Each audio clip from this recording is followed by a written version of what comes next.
Welcome to the Healthy, Wealthy, and Smart podcast. Each week, we interview the best and brightest in physical therapy, wellness, and entrepreneurship. We give you cutting-edge information you need to live your best life, healthy, wealthy, and smart. The information in this podcast is for entertainment purposes only and should not be used as personalized medical advice. And now, here's your host, Dr. Karen Litzy. Hey everybody, welcome back to the podcast. I am your host, Karen Litzy, and on today's episode, I have a special guest host. Dr. Stephanie Weyrauch is back hosting on the podcast, and today she brings on a wonderful guest, Dr. Michael Weinper. So Dr. Weinper received a Bachelor of Arts degree in Industrial Psychology and a Bachelor of Science degree in Health Science from California State University, Northridge. He received a certificate in physical therapy from that institution in conjunction with UCLA hospitals and clinics. Weinper later received his Master's of Public Health degree from UCLA in Health Services Administration and his doctorate in physical therapy from the EIM Institute for Health Professions in Louisville, Kentucky. He has been an active member of the APTA. He has served as a member of the APTA's Task Force on Physician Ownership of Physical Therapy Services, as a member of its Committee on Physical Therapy Practice, as the association's chairperson on its Task Force on Reimbursement, on the Board of Directors for APTA's California Chapter and National Private Practice Section, and as a trustee of APTA's Congressional Action Committee, now known as PT-PAC. Weinper received the prestigious Robert Dicus Award from the Private Practice section of the APTA in 2000, and he received the Charles Harker Policymaker Award from the APTA Health Policy Administration section in 2011. And Stephanie, she has been a host on here before. She is a physical therapist at Physical Therapy and Sports Medicine Centers in Orange, Connecticut. She received her doctorate in physical therapy and Master of Science in Clinical Investigation from Washington University in St. Louis. She has served as a consultant for a multi-billion-dollar company to develop a workplace injury prevention program, which resulted in improved health outcomes, OSHA recordables, and decreased health costs for the company's workforce. She has served on multiple national task force for the APTA and actively lobbies for healthcare policy issues at the local, state, and national levels of government. So congratulations to Stephanie on all of her accomplishments and to Dr. Weinper on all of his amazing, getting the Dicus Award from the private practice section of the APTA is a big deal. So congratulations. And on today's episode, they are talking about the APTA's Vision 2020. So how has the physical therapy profession evolved since drafting of Vision 2020, the student loan debt to income ratio, advocacy efforts to achieve full direct access in all states, fingers crossed, and the importance of lifelong learning and evidence-based practice. So a huge thanks to Stephanie and Michael for coming on the podcast and sharing a really great episode. So thank you, and everyone enjoy. Hello, everyone, and welcome to the Healthy, Wealthy, and Smart podcast. I am your guest host today, Stephanie Weyrauch, and I am interviewing Mike Weinper, who is the president and CEO of Physical Therapy Provider Network, or PTPN as it's better known, and also a private practice owner for progressive physical therapy in California. The reason that I wanted to talk to Mike today is he won the Robert G. Dicus Award for the private practice section back in 2000. And he has been an instrumental person in practice leadership, innovation, legislative and political issues, healthcare reform, and a number of other areas where he's really had the opportunity to champion innovation and leadership. And one of the things that we know it's 2020, and obviously Vision 2020 is something that has happened in the APTA. It was written back in 2000. And in Mike's Dicus Award speech, he talked a little bit about where he thought the profession would be in 2020 in 2000. And so I'm really interested in kind of his take on where we are today. So Mike, welcome to the Healthy, Wealthy, and Smart podcast. And tell us a little bit about yourself. Well, thanks, Stephanie, for the very nice introduction, and it's a pleasure and an honor to be with you today. I'm guess at some level considered by some to be a dinosaur, having got my Dicus Award 20 years ago, and now long in my career, I'm just celebrating my 50th anniversary as a PT. So I hope that some people won't tune out just because of that. Maybe if nothing else, they can see me as a history lesson. In any event, I can tell you that back in 1992, the California chapter of the APTA, now called California PT Association, created a long-range planning task force that I was honored to serve on. And in that task force were a lot of leaders in the profession in California, names that were household names then, probably names that most people would not know now. But our plan was to draft a long-range vision, if you will, a crystal ball of what things would look like some 18 years later in 2010, which kind of looking back is interesting to look at. And we created, I believe, 18 different points that would be goals, if you will, of the association. And the primary aspects of that working document, which was called PT 2010 by the California Association. I'm sure if you were interested, you could look it up or get a copy of it. Then later became the working document for APTA called PT 2020. And since we are now in 2020, I wish we would have known then what we know now, because things have dramatically changed in many ways, but in other ways they have not. And so I guess I could give you some of the ideas we envisioned back in 1992, if you'd like, and then we can take it from there. Yeah, tell us a little bit about kind of what your vision was back in 1990. Okay, so in that document, we said that PTs would be able to evaluate and diagnose conditions. That's true today. Perform specialized treatment procedures, and work in teams of physical therapists and PT assistants. So all that did come true. Next, that PTs would be able to initiate services subsequent to their own evaluation and diagnosis without referral from or diagnosis by another practitioner. And that in 2000, that had not yet been accomplished, but now we know we have independence in practice in almost every state with regard to our licensure. And most therapists would be in independent practice configurations with other therapists, maybe who would work in hospitals. In other words, there would be an opportunity to be clinically specialized with a board certification, which we now know has really grown quite a bit. And they would be sought out, these specialists would be sought out by the consuming public and third-party payers. Not as much. In other words, I don't think our profession has reached to the public well enough to get the public to understand what a board certification really means and what it takes to become a board certified specialist in our profession. But I'm digressing for a moment. In any event, so then we said that PTs would be able to be involved in the continuum of care from the hospital to the home to the private practice. In other words, PTs would have hospital-based privileges, and they would be able to go there. And then if the patient went home, many of them would be able to then go to the patient's home and treat them there, and then follow them up in the office. And so that was another kind of a idea we had way back then.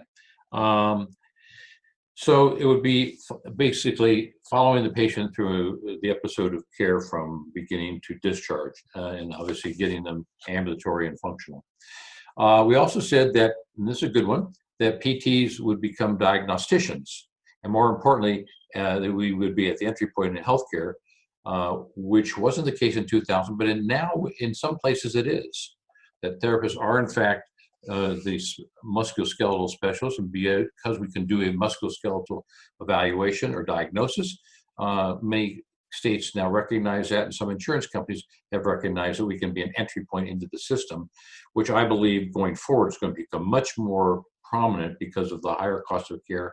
And actually, Stephanie, the difficulty we all experience when we try to refer a patient to a specialist, say an orthopedist or a neurologist, to do an evaluation so we can follow the patient, we find that it can take several weeks for that patient to get in to see the physician, whereas they can usually get in to see us in a few days. So I think that's something that we will see more of in the future, but back then we had it as a dream, but not a reality. We also said that at that time that instead of 24 weeks of internship that were experienced by PT graduates back in those years, we thought internships would last 1 year.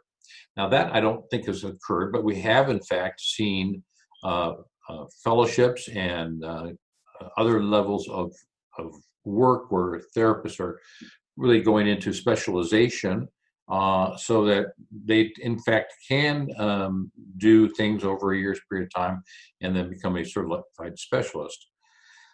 So those were sort of the kind of, I think, the basic things that would be of importance today. We did also, this is a very important one, we identified that in the year 2010, PT would be a doctoring profession. That was one of our key points, a doctoring profession. And lo and behold, now our entry level is what? A DPT, a doctorate. I'm very proud to say that I went back and got my DPT a little over 10 years ago. I talked the talk back in 1982, and I certainly wanted to walk the walk before 2010. So, because that was our benchmark, was 2010. So with that in mind, I think it's important to realize that we have become doctoral people. In other words, we are now at a level of sophistication with our education and hopefully some research that gives the PT of today a much broader view of a patient, their wellness or their disability, and gives them better tools which to function, do the evaluation or the assessment of the patient, and then follow up with treatment, compared to how things were back when I graduated in 1969. So, and I found that when I got my DPT, that I learned quite a bit. I learned some of the things that I learned actually were more on how to think differently than I had thought previously. And I will tell you that some of the things that I learned that were most valuable to me was how other people think. So studying with other transitional DPT candidates gave me an opportunity, because I was the oldest person in my class, gave me an opportunity to hear people think and how they process, how they analyze, and how they come to the decisions they do, and then how do they communicate it. I like to think I'm a good communicator, but oftentimes I get really wrapped up or wound up, and I go off on a tangent, and I probably go down the rabbit's hole. And maybe other people in today's world are much more succinct and to the point. Also, I can tell you that I was privileged back in 1975 to get my MPH at UCLA in the School of Public Health there, and I learned a lot about things that are important today, including epidemiology, which we now know is at the forefront of everybody's thinking, and infection control and making for safe environments, which was only very basically touched in my DPT program. But one of the things that I really enjoyed was the differential diagnosis courses I took and the radiological courses I took that gave me a much broader sense for things that I'd studied back previously, or maybe taken some Con Ed courses, but went into much more depth and listening to other people discuss those kind of things. So that's how things were back then. I can tell you also that insurance companies were perceived to be able to give PTs a lot more latitude, and it's only been in recent years that many insurance companies are now starting to pay for PT that's independent of a physician referral. We're still working with Medicare on that, as you and I know. As a matter of fact, all of us know. And I think the day will come that the feds will start to get a little wiser and realize the cost benefit of the PT being an entry point into the system.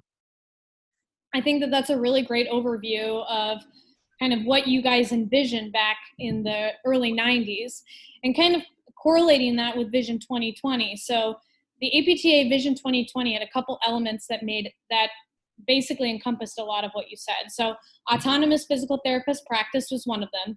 direct access, Yeah. evidence-based practice, Yeah. doctor of physical therapy and lifelong education, Right. PTs as practitioners of choice, and professionalism. So those were, when the House of Delegates discussed this, those were the main themes that they were looking for. So keeping those themes in mind, let's maybe start by talking about the doctorate of physical therapy. I mean, that was something that you are obviously very proud of. You talk the talk, you walk the walk. So what do you think? Well, studies have been shown that DPT student debt now varies between $85,000 and $150,000. Okay. Yes. Do you think, based off of what we're seeing today, as far as student debt, do you think that today's DPT is a good return on investment? And do you think that the salary for the physical therapist has kept up with the increases in training and inflation? Well, I'm very happy to hear you raise this question, because it's a question that I not only think about a lot, I talk about a lot with my colleagues. And I also talk with students who are becoming PTs and people who've gone into residencies for a year postdoctoral now for purposes of gaining a better outlook on things. And I must tell you that when we gave thought to the idea of PT being a doctoring profession, never in our wildest dreams did we think about the cost benefit aspects of it as it relates to educational costs. Back then, costs were not inexpensive. I used to teach part-time at USC and then at Cal State University Northridge. And I remember students used to complain about the cost of education back then, but it was nothing as compared to today. So to get to your point, I'm sad to say that we have not grown our income levels for PT to the level that they should be, given the doctoral training that we receive and the debt that usually goes with that, unless you got some kind of a rich uncle or a great scholarship. Having said that, most PTs come in with a lot of debt, and then they find themselves in jobs that they don't want to do. And let me just elaborate a little bit on that. PTs in private practice is considered by many to be the desired venue in which to work, because patients are coming to you, you have all kinds of equipment and resources and hopefully a nice facility to work in, and the patients for all intents and purposes are ambulatory. Or said differently, you're not going to be ambulating a patient in a hospital hallway and have something happen to your shoe, if you can get my drift. In any event, it seems that most PTs that come out of school today are struggling with where they want to work versus where they have to work. And where they have to often work are those places that pay more because they're less desirable. So as the desirability quotient increases, unfortunately the salary decreases, because in part supply and demand, and also to a greater extent because insurance companies are not reimbursing PTs in the private setting like they are in the hospital, for example. So if I go to work in the hospital, I can make a lot more right out of school than if I go to work for an independent therapist in the same community. On the same side, I can go to work for a home health agency, not have this desirable of a work environment, obviously changes from patient to patient, but make better money, but then again have other costs of doing business. And I think at the end of the day, those who do home health, and I don't mean to criticize those of you who do, but if you look at your cost of doing business and take that away from your income, you find that your true income is much less than you thought it was going to be, whether it's wear and tear on your car, gasoline, insurance you have to carry on your own, whatever it may be, equipment you might have to buy, and so on. So it seems to me that the desirability of where you'd like to work and the pay ratio is inversely proportionate. With that in mind, it's a function of insurance companies, and this is where I really go down a rabbit hole, and that is, why are PTs in private practice paid less? And the answer is because PTs in private practice accept less.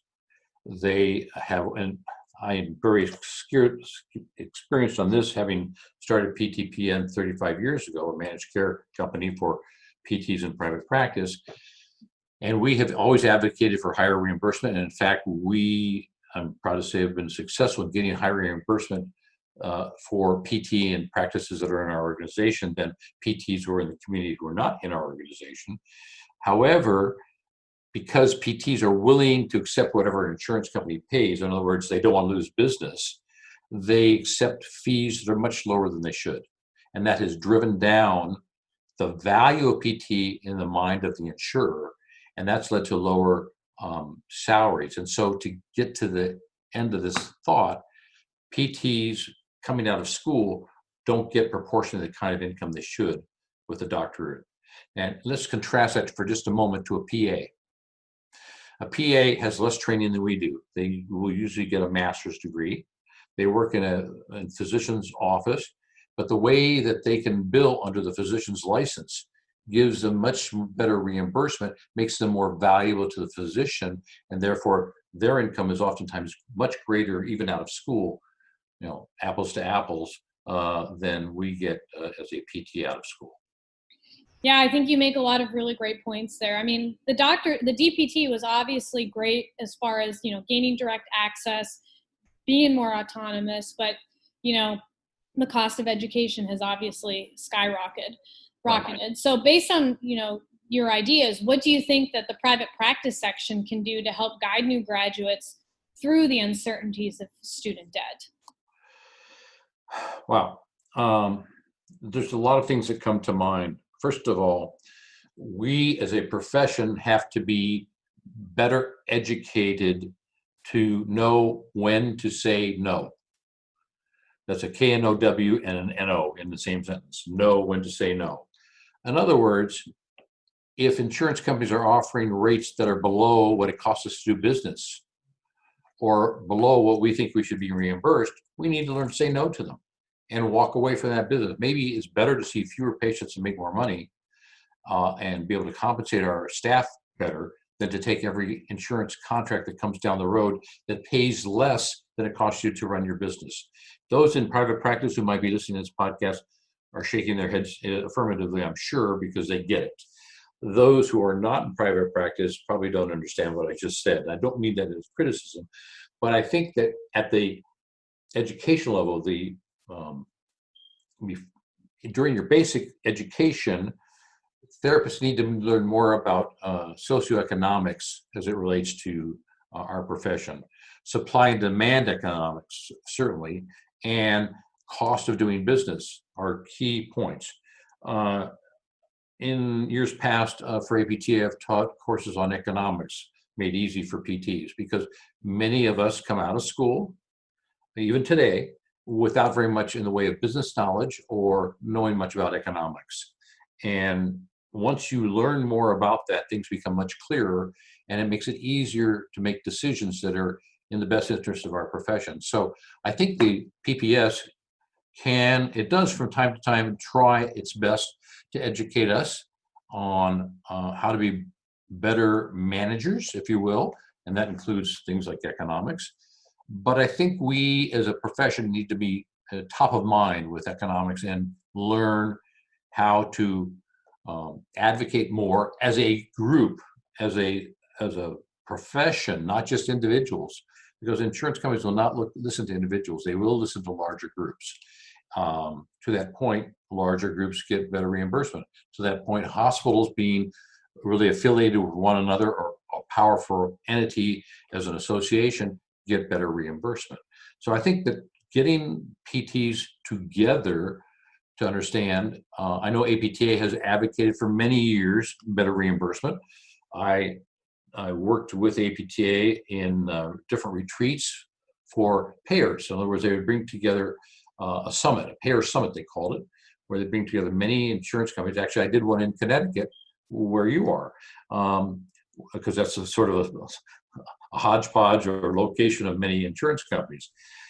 So we had several speakers who knew a lot about reimbursement, including Helene Ferron, a dear friend of mine, and others who would speak to insurers about what is PT, what does a PT do, how do we evaluate patients, what does it cost to run a business, to give these payers a better understanding. But be reminded, these were not big association meetings. We brought payers together, so we might have 25 or 30 people in a room, some of whom which were larger decision makers than others. But when it came right down to it, we didn't have the ability to follow up with them and push them down the road to where they would be accepting of what we do. So today, the cost benefit of becoming a PT, I'm sad to say, is very disappointing. It takes you a long time to work off your debt. Hopefully in the future, our government will see fit that people in professions like ours need to have better forgiveness of their debt in return for doing public service for the public we serve. Yeah, I think that you make a great point about the fact that we as private practitioners need to walk away from some of these more measly reimbursement contracts. And one of the things that we hear a lot with incoming graduates is that there are a lot of private practices that have very high volume. And one of the reasons that they have low job satisfaction is because they're seeing so many patients.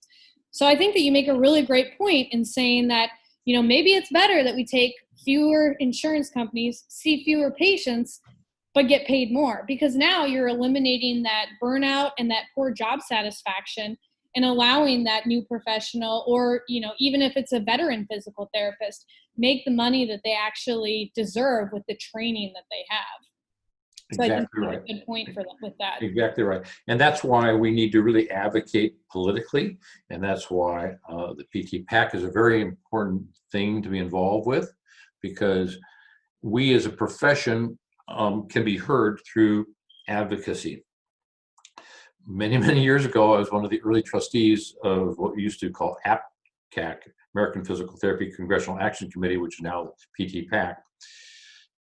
And I always used to say, and I continue to say today, if every PT would just give $25 to political action, how much more strength we could have, because we live in a world where legislators listen to those who support them with votes and support them financially so they can get votes.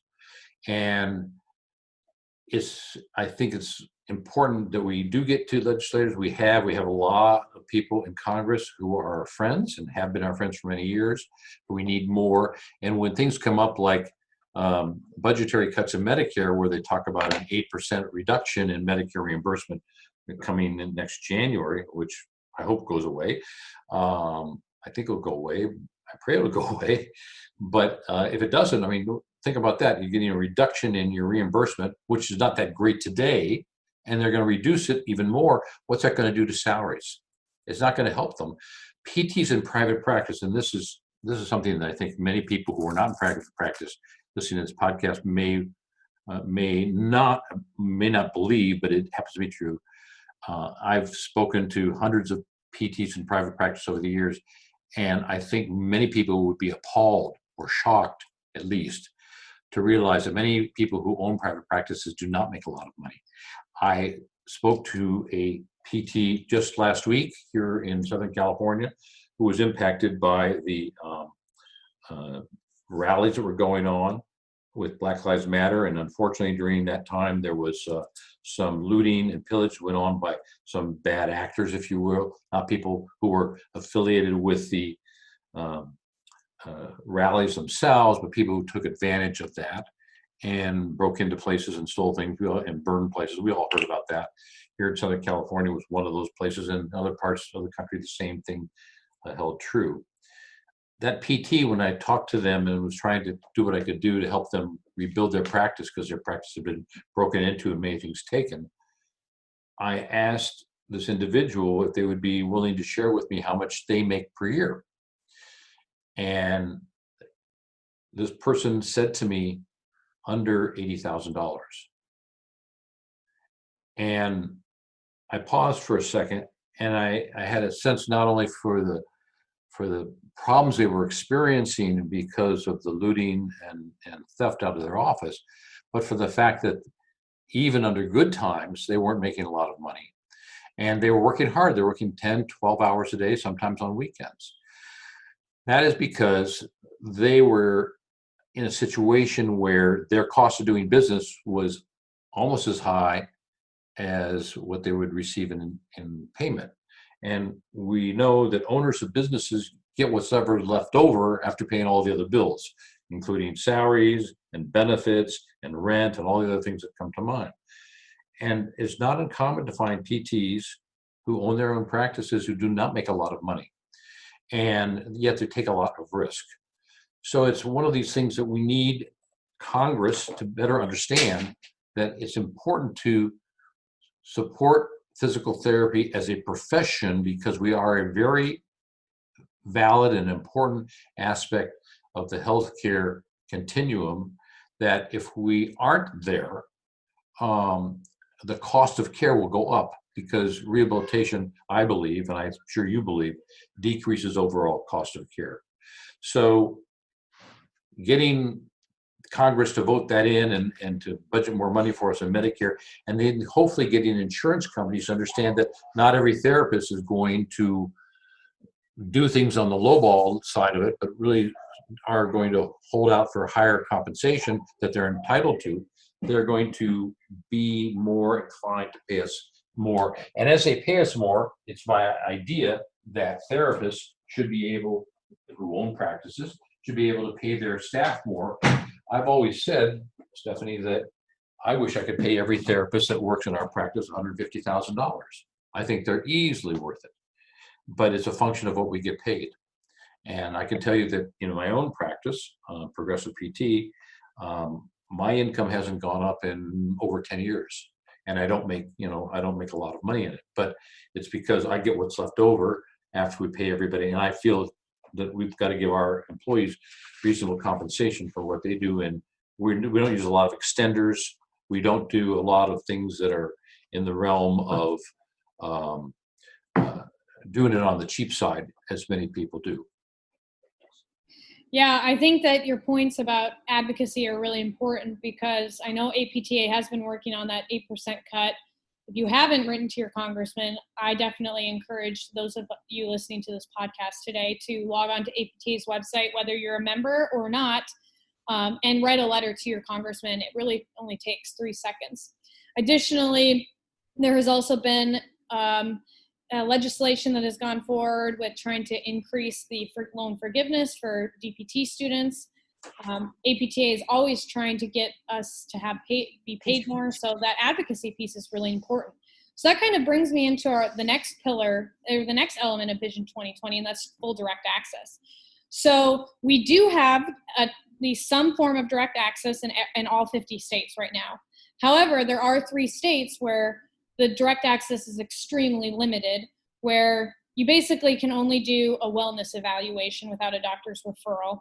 And then there are about 27 states where you have direct access with basically limitations or rules attached to it. And a lot of those have to do with, say, diagnosis, or with different interventions like dry needling or electrical stimulation, EMGs, those types of things. So kind of along that route, how can PPS ensure that we get full direct access in each state? What are some things that the association can do and that physical therapists can do?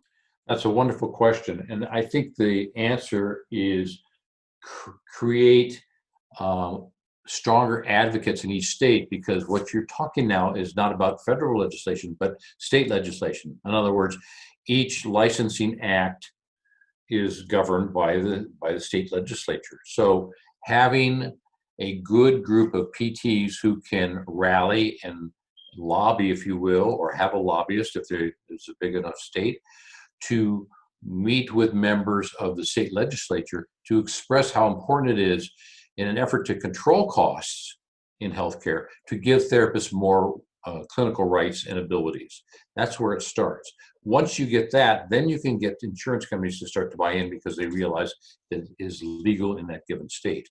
I have seen this happen throughout my career, that it's been slow to come. We've been shooting for direct access, and at the same time also trying to eliminate the need for there to be physician intervention in certain musculoskeletal situations where we now are trained as diagnosticians to be able to evaluate and treat these things.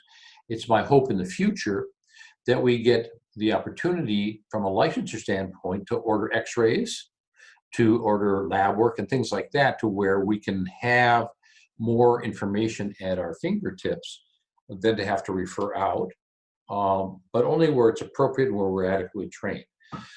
To do that, you have to teach legislators what is PT and what is the benefits of PT and what are the cost savings that insurance companies, the public, and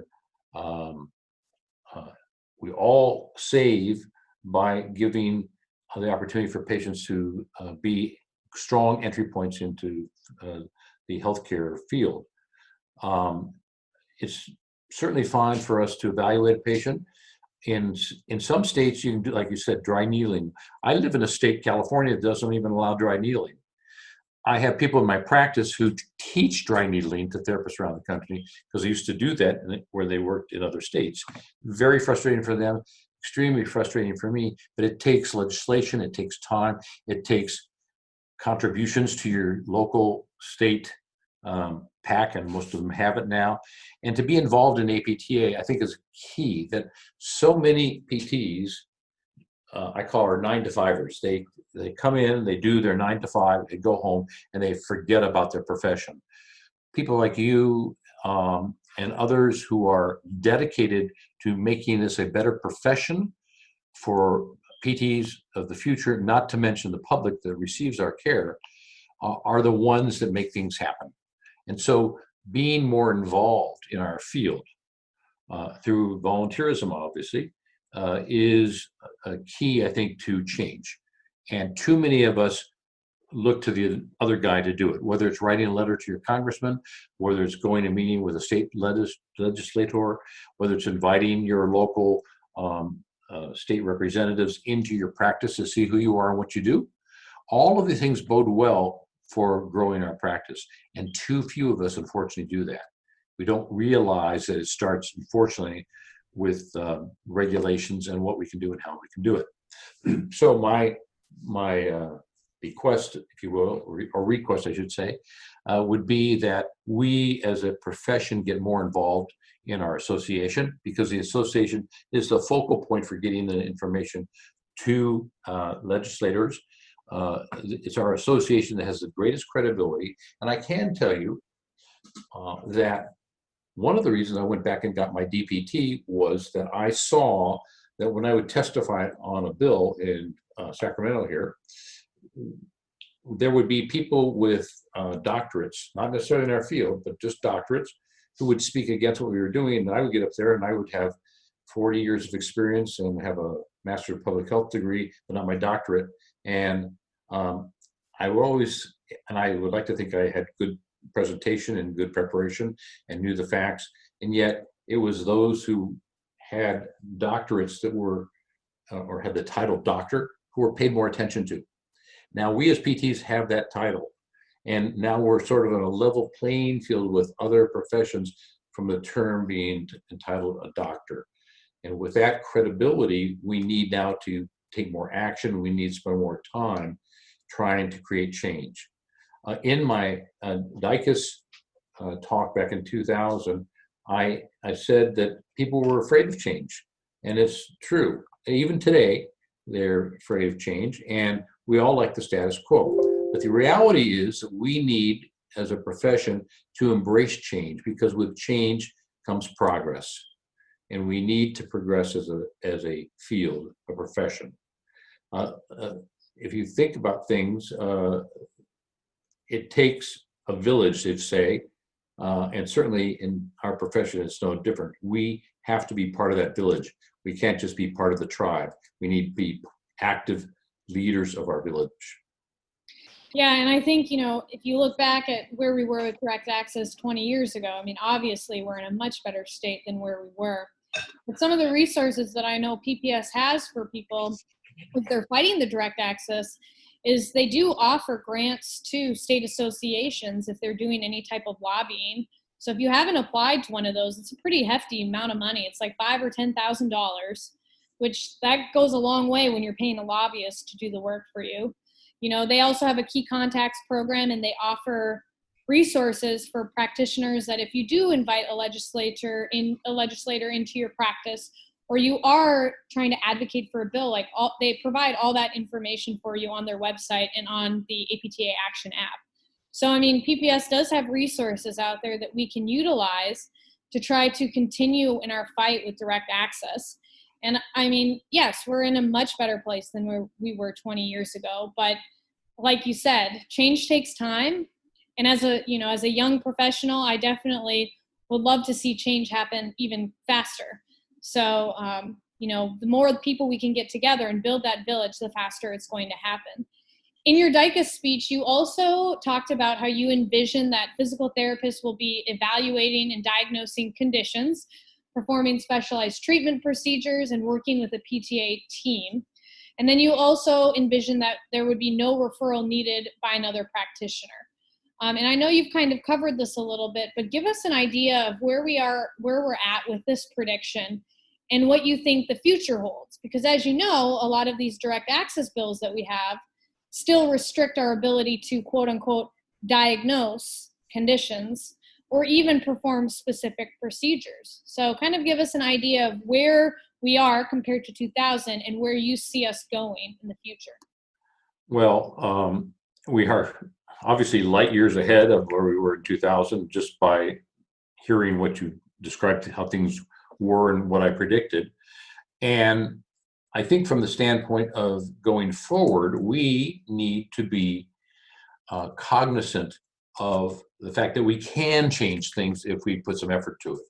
In other words, so many therapists don't do things because they think I hear people say, oh, it doesn't make a difference, or they'll say somebody else will do it. And the truth is that we all need to be more involved. And I'm one of those key contacts and have been for many, many years. I can only tell you that how rewarding it is to invite a legislator or even somebody who works in their office into your practice to visit with you, see what you do, talk to you about the things that are your barriers to growth and barriers to doing for patients what we should be doing and should have been doing for many years. And I think it's more important to understand what you can't do versus what you can do. And you only learn that by going to states or talking to people in other states who have full privileges to do those things and have that true autonomy. So I think that by attending association meetings, for example, PPS is a great example, or CSM when it comes back, and how should I say this? Not just going to the meetings, but talking to people, not just your friends, but talking to people you don't know, but are from other states where you might know there's a lot more progress. Ask them what they did and how they did it. Or talk to the leadership in those states, in those state associations, and ask them how did they accomplish what they accomplished. Because it takes a lot of work.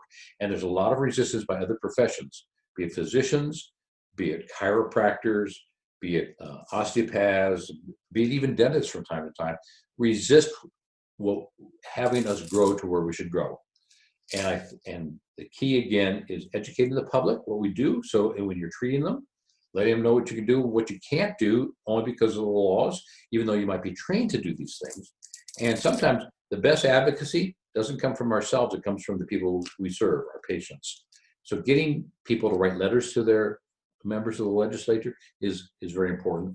But I think getting more people to stand up, write letters, attend hearings in your state capital, become more involved, become more aware of the benefits you can create, not only for the profession, but certainly for yourselves as well. And that's one of the reasons that I've been very involved in APTA throughout my career. Was I felt that I had the ability to change things if I would only work at it. And I was very blessed. You haven't brought it up, but Bob Dicus, for who the Dicus Award is named, obviously, was one of my mentors. When I was a student, I got to meet Bob. He was already very deep in his ALS disease, to where he was fully wheelchair bound and tied to a respirator.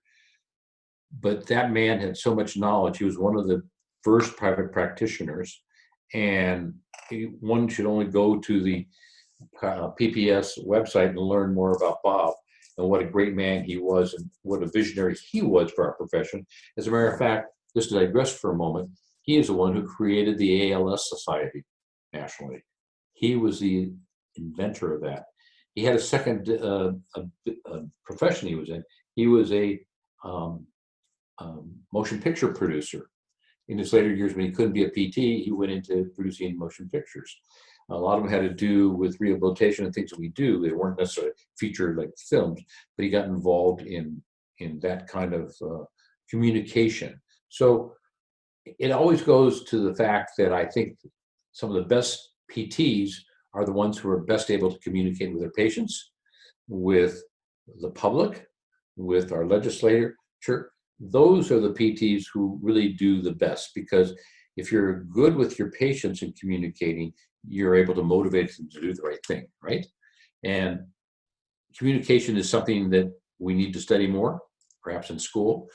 I teach a lecture on communicating with different generations, because as I become part of the older generation and looking at the younger people, I see how you and others in your generation and younger generations communicate with one another. And it's much different than what my experience is.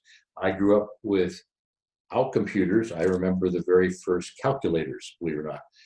When I was going through school, in high school, we used an abacus and a slide rule.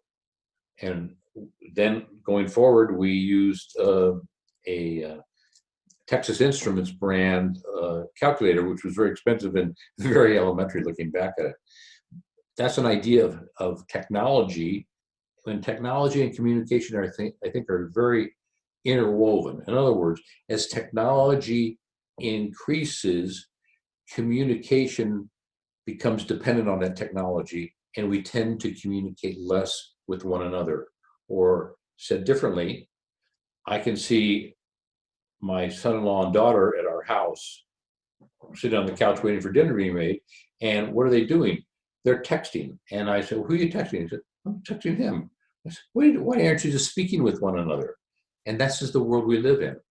And then all the little acronyms, all these simple things that are part of the lexicon today of today's younger people.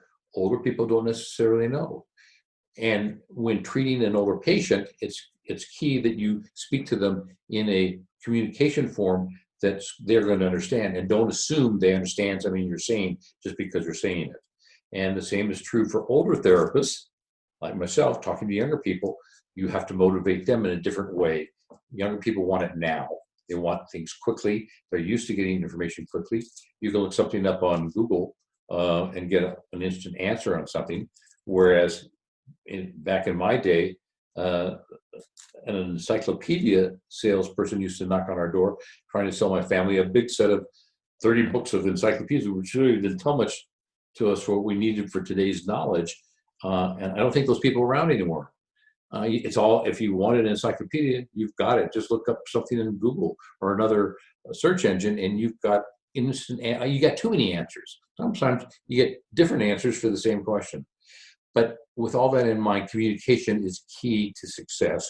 And we as therapists need to communicate better, not only with our patients, but one another, with our legislators, and with the public in general.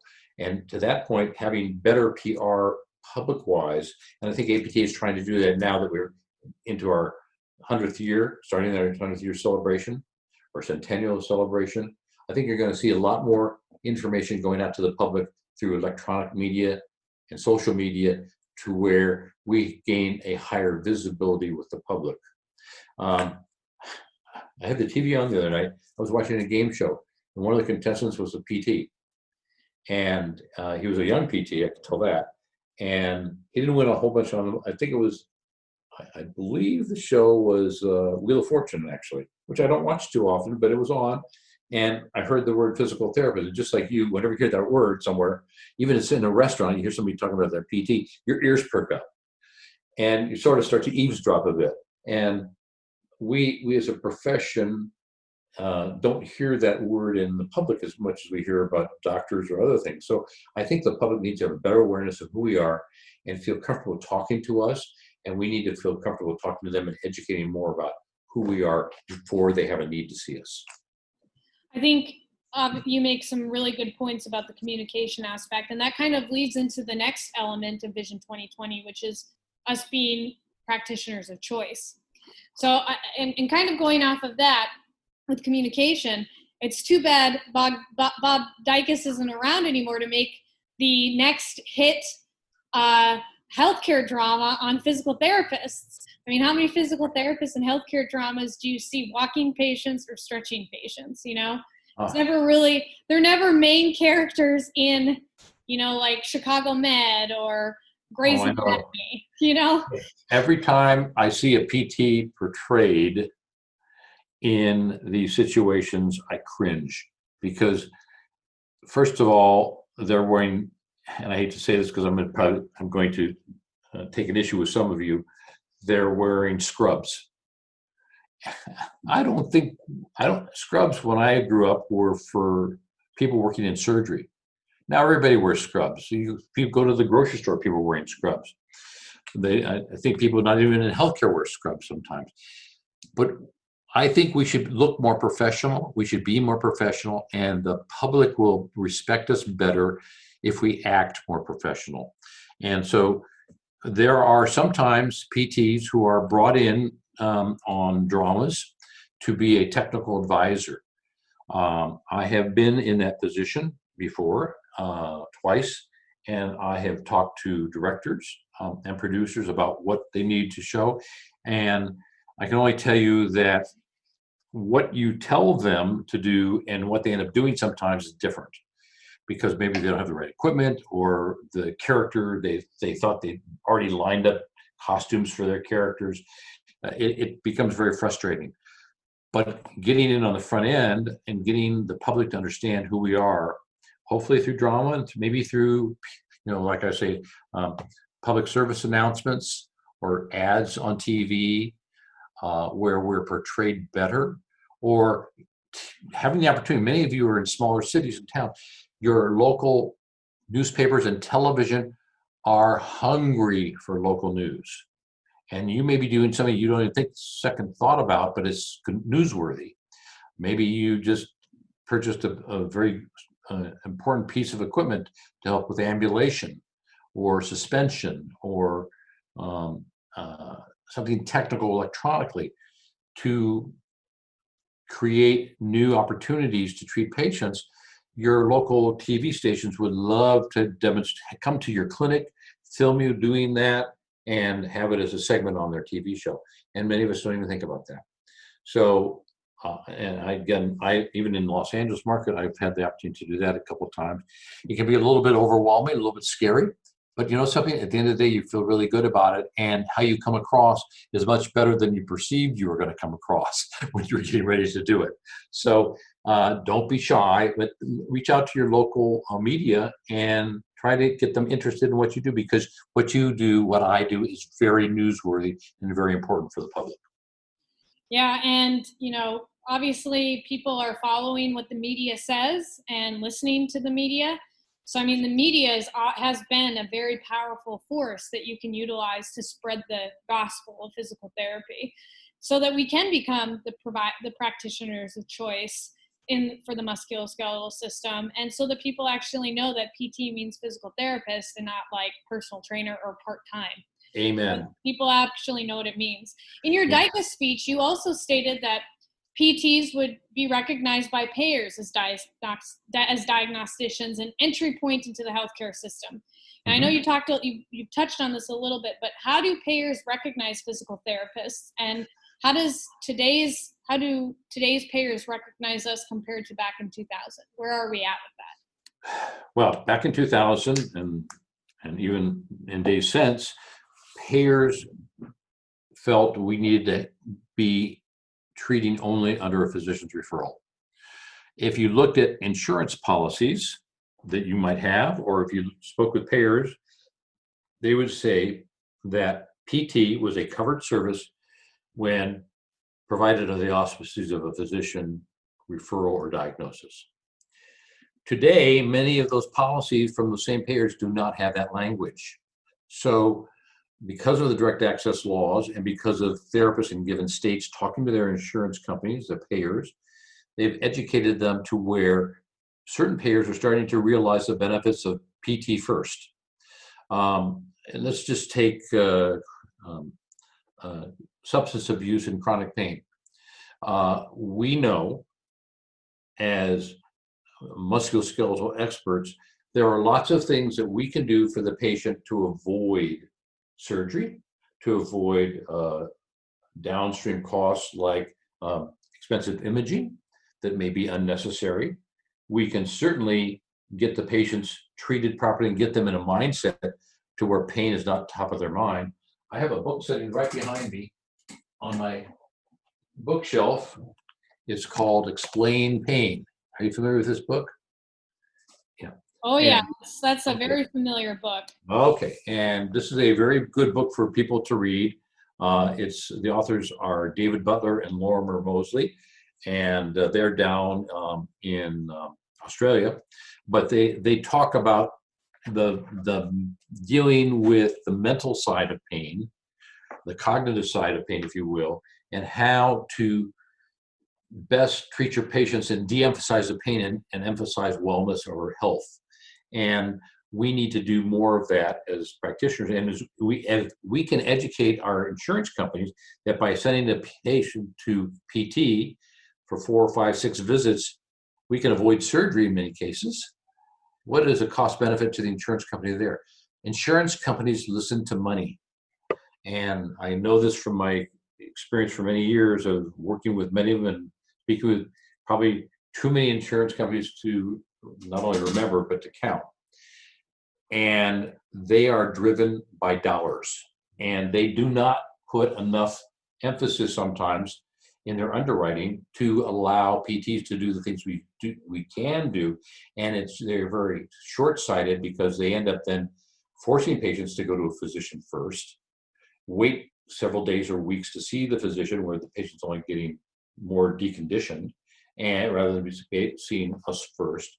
And we have the opportunity and the knowledge on doing things that get the patient out of the problem, or fixing the problem, if you will, from a non-surgical standpoint.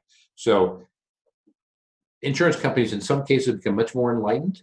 In other cases, they're still in the dark ages.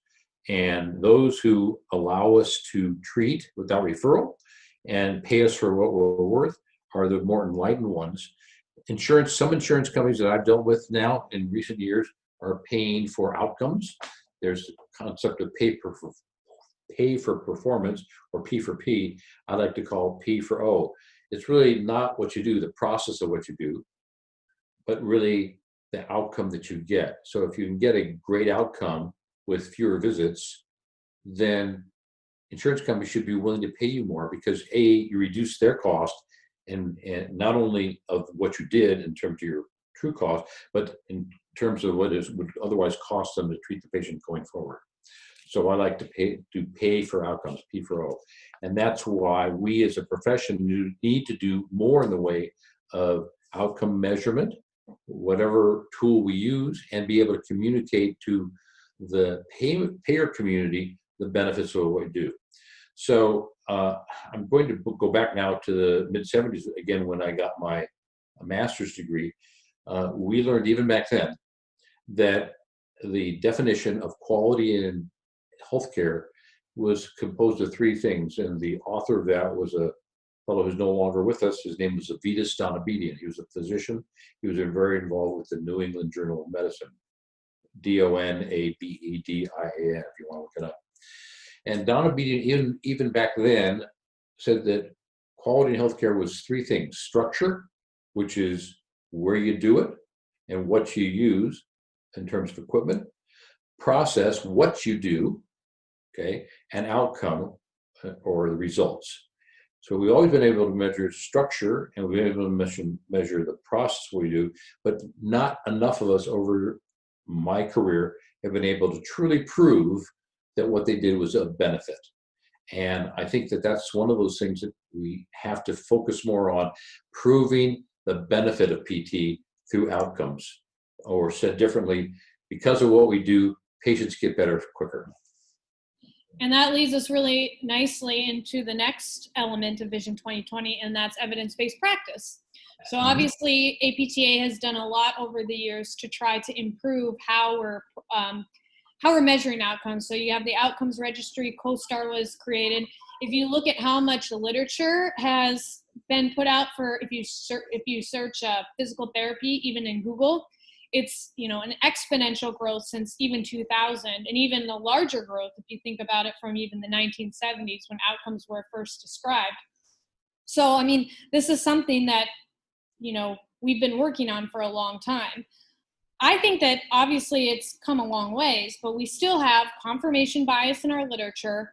We still have guru practice that people are practicing. We have treatment fads that really don't have a lot of evidence behind them. And we have practice variation that continues to affect our outcomes and affect our profession. How can PPS help offset this? How can we continue to go forward to mitigate some of these things that are occurring?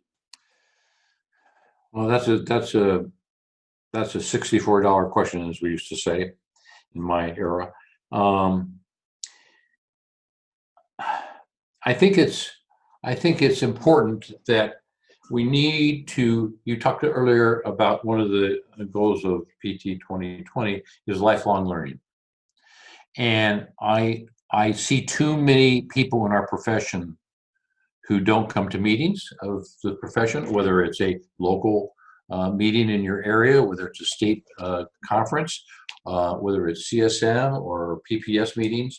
Too many of our colleagues never go.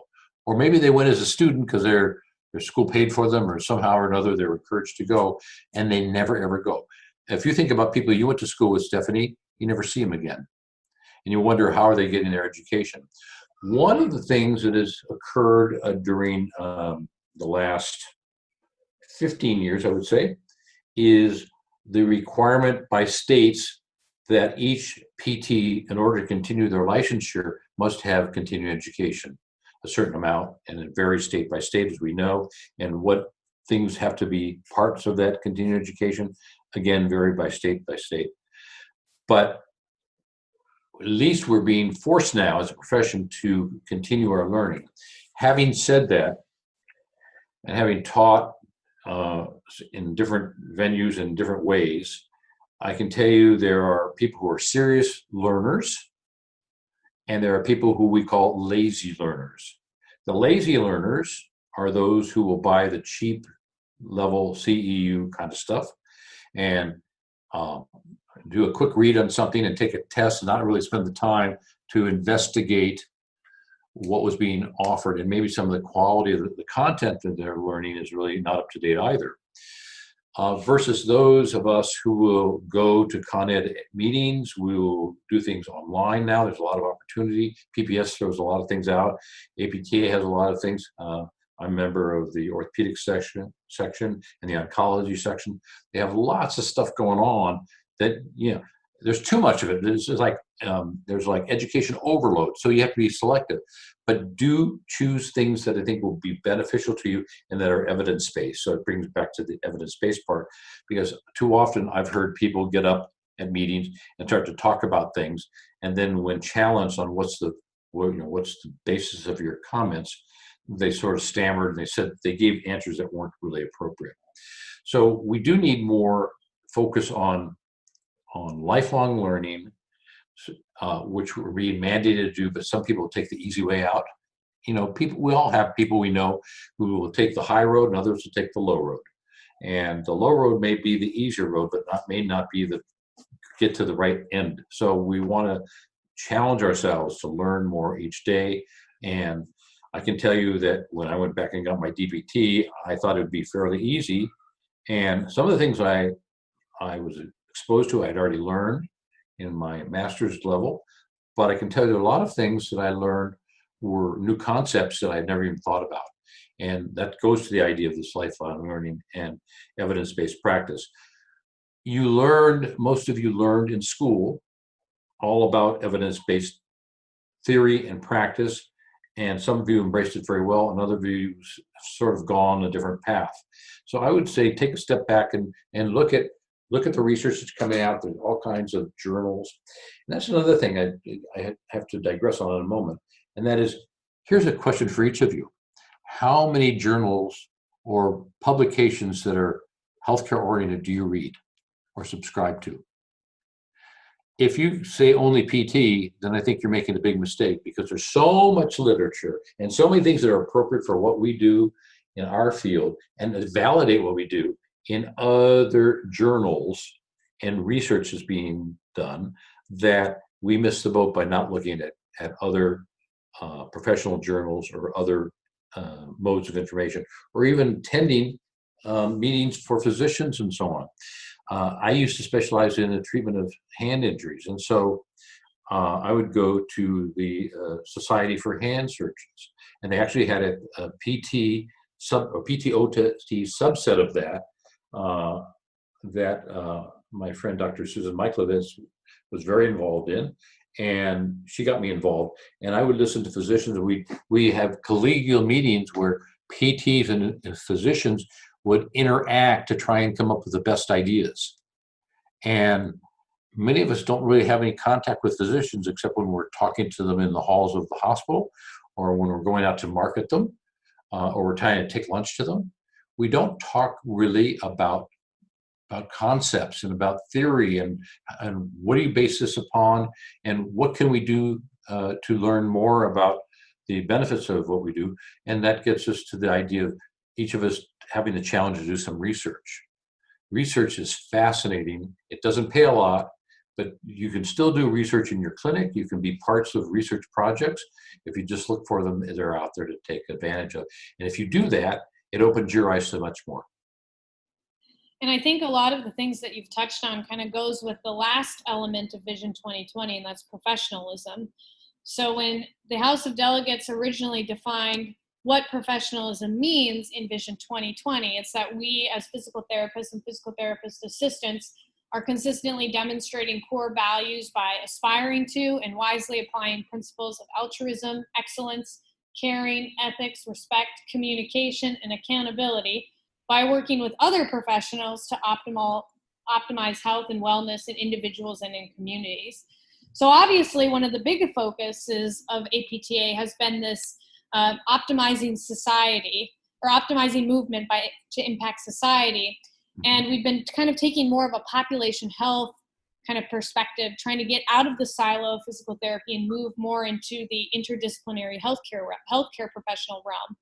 Where would you say we are as far as our professionalism goes in 2020 compared to where we were in 2000? Oh boy. I think many of us have, because of our increased education, gotten more credibility with the medical profession. They tend to listen to us more rather than see us as a technical entity or a technician versus a professional. Although I can tell you still today, physicians oftentimes don't see the benefit that we do, even orthopedists. And we have come a long way with some physicians, but we've missed the boat with others. I think it's critical that medical schools, especially if you're doing an orthopedic residency, that the residents spend time with a PT. I was in a well-known internationally known physician's office recently with my wife, when she had her shoulder surgery, and he has no less than 2 fellows at all times, and occasionally a PT will visit and come in and be there, not to get paid, but just to talk and work with the physicians, educate the physicians and the younger ones, the fellows who are going to be out there real soon in their own practice. We need to do a better job of educating physicians. I said that a little bit earlier, but I really mean it. We can do it when they're in school, when they're doing their fellowships. We can invite them into our practices. We can go to doctors' offices and shadow them much more than we do. We can go into surgery with physicians and talk to them while they're doing their procedure, learning why they're doing their procedure. And sometimes a light bulb will go on in your head and say, oh, I get that. And I think there's something I could do a little bit differently with your patients when I'm treating them, by seeing what you're doing surgically and listening to what your concepts are. So I think there's a lot more collegialism that goes to being a professional. And to that point, if you don't see yourself as a professional, others aren't going to see you as one. And too many of us lose track of the fact that we are when you say it's a profession requires, one of the key points of any profession is that you learn, you keep current, and you give back to society. And giving back to society means more than just treating people. It means educating the population, doing things from a wellness standpoint, or avoidance of injury. I guess I'm going back to my public health days, where one of the key things is getting people not to have to see you clinically as a post-op or whatever, but helping people to avoid surgery and do things the proper way. Ergonomics, for example, is a good use of our skills and what we've learned as I sit up in my chair properly. And doing things that people just don't think about. And when we break away from just being the PT treating person and branch out to meeting with other professions, talking to them about what are their challenges, what can we do to help them, or thinking about things we can do to help them, communicating better intercollegially at different levels, then we go a long way towards not only building those relationships, but most importantly, helping the patients we serve. So it's one thing to say your profession, it's another thing to give back to society and find different ways to give back.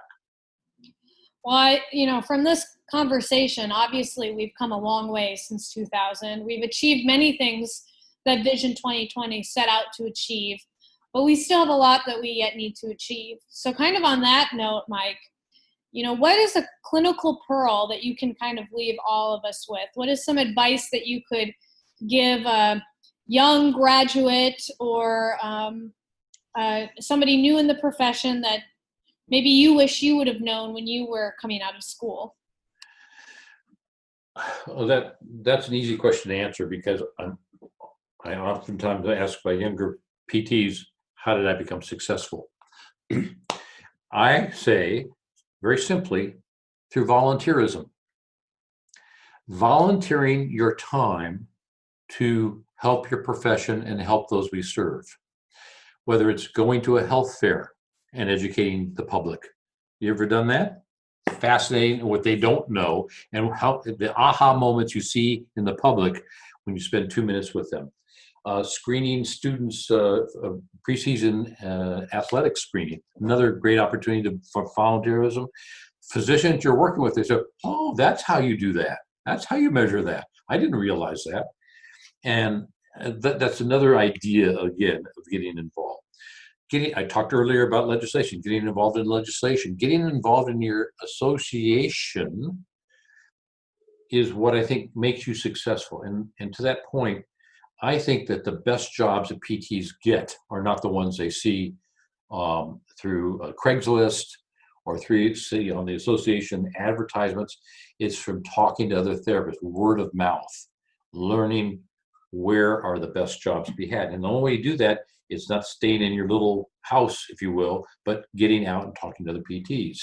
That's, like I said earlier, getting to know other PTs.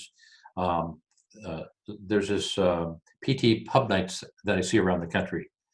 What a great idea. I've gone to them, and they're actually fun. I stood out in the rain. They had an outdoor one here in Southern California, and you don't get a lot of rain here, but that particular night, we all were standing outside of this venue, drinking our beverages of choice, getting soaked, but having a good time, and it's very memorable. And getting to know other people and volunteering just goes a long, long way, I think, to learning more and learning what needs to be done. If you can learn what needs to be done and then not put it on somebody else, but say, I'm going to take responsibility. again, getting back to I'm a professional, I need to be professionally responsible. I need to be the one who does this. And I know you're one of those people. I'm preaching the choir, Stephanie, when I say this, and you know exactly what I'm talking about. But so many people who might be listening to a podcast like this don't quite follow it. So my challenge to each of you would be get involved in your profession and spend a little time here and there away from family, away from work, away from your social activities, and give back to your profession. That's part of being a professional. And as you give back, the more time you give, the more you get. And I like to leave this thought with people, and that is, for all the thousands of hours, I guess, at this stage of my career, I have given to my profession, whether it was the local district or my chapter or the National Association or the private practice section or other sections I've been involved with, or doing things in the public realm, getting involved in, I was involved in a college board, so people got to know me as a PT and as an individual and got to know more about PT. Getting involved in society rather than just going home at night, turning on the TV or turning on your computer or playing games, getting more involved with people and trying to do good things for the public benefits you directly. Those are some wise words spoken by a true visionary of our profession. So thank you so much, Mike. And thank you for all of those who listened to this episode of the Healthy, Wealthy, and Smart podcast. I'm your guest host, Stephanie Weyrauch, and I hope that you stay healthy, wealthy, and smart. Thank you for listening, and please subscribe to the podcast at podcast.healthywealthysmart.com. And don't forget to follow us on social media.